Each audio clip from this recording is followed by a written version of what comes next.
To Get Up. It is presented by ESPN Bet. I'm Brian Custer in for Greeny. Look, I know it's been a minute, but I'm back. And look, I got a really big team with me today here at the Seaport. We got Tim Bontemps, we got Alan Hahn, we got a lot to talk about in the NBA. And because it's so much to talk about, we also have Wendy with us. We got Woj with us as well. Why? Coffee. Because there was some really big news going on while you were sleeping. Breaking news. It came at 3:30 this morning with a Woj bomb. Free agent Paul George heading back east after agreeing to a 4-year, $212 million max contract with the 76ers, according to our sources here at ESPN.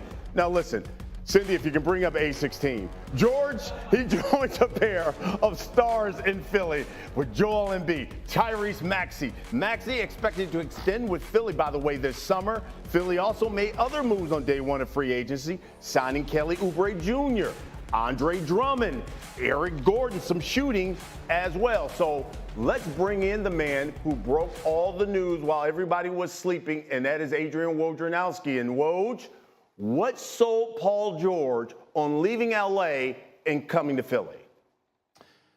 Brian, the door really opened for the Sixers when the Clippers just were not willing to go to a 4th year on a new Paul George contract in LA. You know, they wanted to do a 3-year deal comparable to what they had done with Kawhi Leonard. And that really started to open the door to Paul George leaving the Clippers. You know, they had months to negotiate, and they did negotiate between the Clippers and Paul George.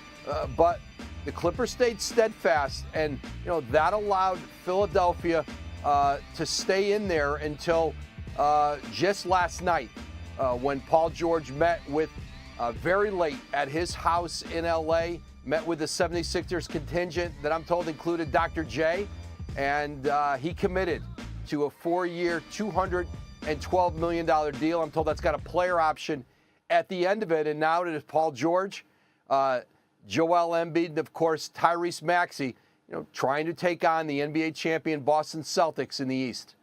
I'm just curious, Woj, because you look at it, the Clippers could have offered him really more money. They got a new building coming up. How close were they to keeping Paul George? Never terribly close, Brian. And, you know, this is, in the Clippers' minds, the reality of the new collective bargaining agreement, that they wanted to be able to put a team around this Clipper group of Kawhi Leonard, Paul George, that they believe would be good enough to compete for a championship.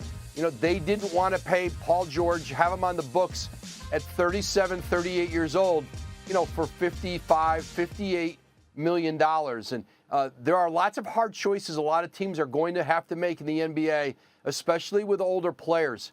But Philly, listen, to tie the money up they are now in the 3 players, Paul George, Joel Embiid, and then Tyrese Maxey, you know, you're going to be very limited around them in what you could do.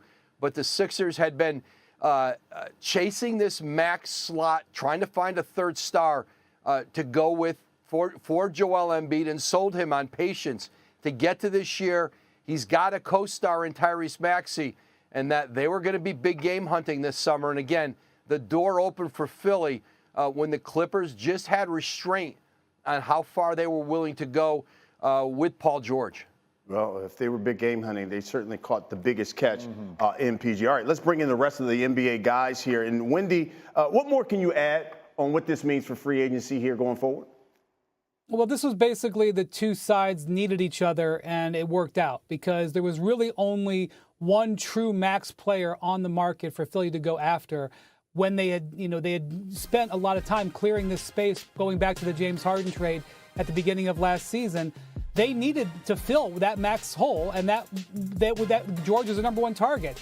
When it came down to it, when the Clippers couldn't figure out a trade with the Warriors and the other teams that had cap space, like already had sort of dedicated it elsewhere, there was really only one place for Paul George to cleanly sign a straight max contract, and that was Philly.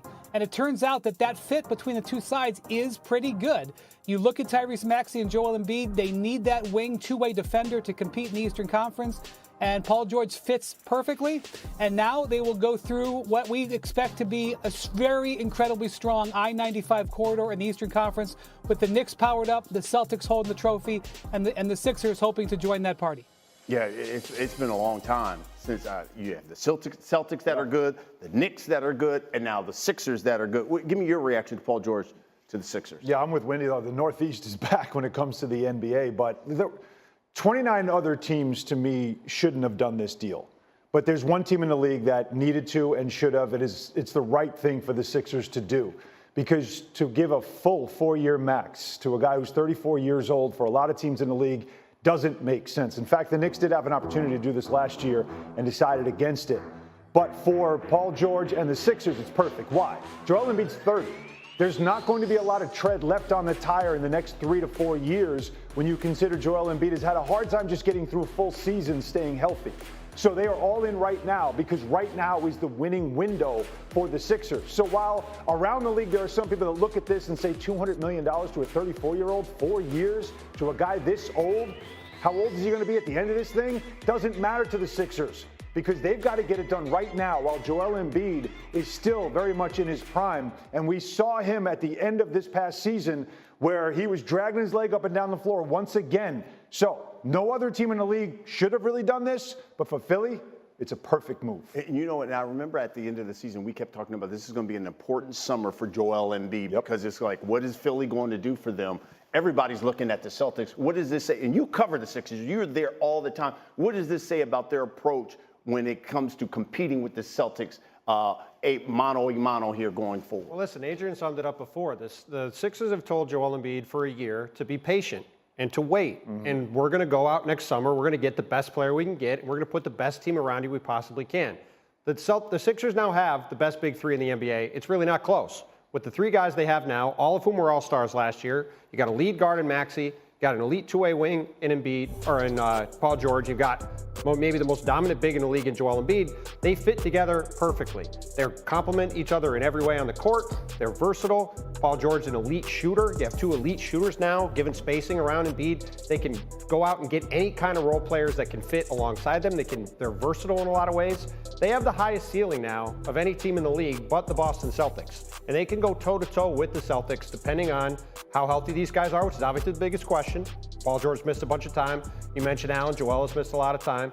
But if they're healthy in the spring, which obviously is going to be a huge if, Yes. they are as good as any team in the league. And this isn't like the Phoenix Suns putting this big three together last year that was flawed from the start. This is a group that fits together perfectly. And the Sixers were a team that a year ago didn't really have a chance to win a title. Now they can go into the season saying, we have a legitimate shot to win a title with Paul George, which is why, Alan, you're right. For Philadelphia, given this contract to Paul George right now, they had to do it when they got the opportunity.